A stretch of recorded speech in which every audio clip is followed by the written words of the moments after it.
लग्न झाल्यानंतर किंवा मुलं झाल्यानंतर सगळ्याच गोष्टी सोडून द्यायच्यात का? तर अजिबातच नाही. कारण की आपला संसार, आपली मुलं आपल्याला कोणत्याही गोष्टीसाठी अडवत नाही किंवा करू नको असं तर अजिबातच म्हणत नाही. आपल्या मनामध्ये जर इच्छा असेल आणि तुम्हाला ती गोष्ट जर अचीव करायची असेल ना, तर एनी हाऊ तुम्ही ती अचीव करू शकतात. हां, थोडेफार स्ट्रगल किंवा थोडाफार तर त्रास होतोच, पण जर ती तुम्हाला करायचं असेल तर त्याच्यामधली खुशी काहीतरी वेगळीच असते.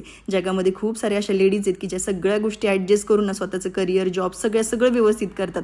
त्यातलंच एक छोटंसं एक्झाम्पल मी आहे. मी माझ्या सगळ्या गोष्टी मॅनेज करून माझं ग्रॅज्युएशन कंप्लीट केलेलं होतं आणि त्याचंच आज सेलिब्रेशन होतं कॉलेजमध्ये. त्यासाठीच मी कॉलेजला गेलेली होती आणि सगळ्यात मी गोलूला घेऊन गेलेली होते. मला खूप जास्त टेन्शन आलं होतं, तो रडेल की काय. त्याला हॉलमध्येच ठेवलेलं होतं कारण की ऊन खूप जास्त बाहेर होतं, त्याच्यामुळेच मी आतमध्ये ठेवलेलं होतं. आणि आज मला सगळे माझे फ्रेंड्स भेटलेले होते आणि हे सगळं सेलिब्रेशन करता करताना या स्टुडंटकडे माझं लक्ष गेलेलं आहे ज्यांची की मास्टर्स कंप्लीट झालेले आहेत, म्हणजेच MSc कंप्लीट झालेली होती. आणि परत मनामध्ये विचार आला की मला पण माझी MSc कंप्लीट करायची. मी जर ॲडमिशन घेतलं ना तर त्याचं रुटीन मी तुमच्यासोबत नक्की शेअर करणार आहे. आणि हां, माझ्यासारखे असं कोण आहे की सगळं व्यवस्थित मॅनेज करून घर, संसार, एज्युकेशन किंवा करिअर कोण करते मला कमेंट सेक्शनमध्ये नक्की सांगा. Thanks for watching. बाय.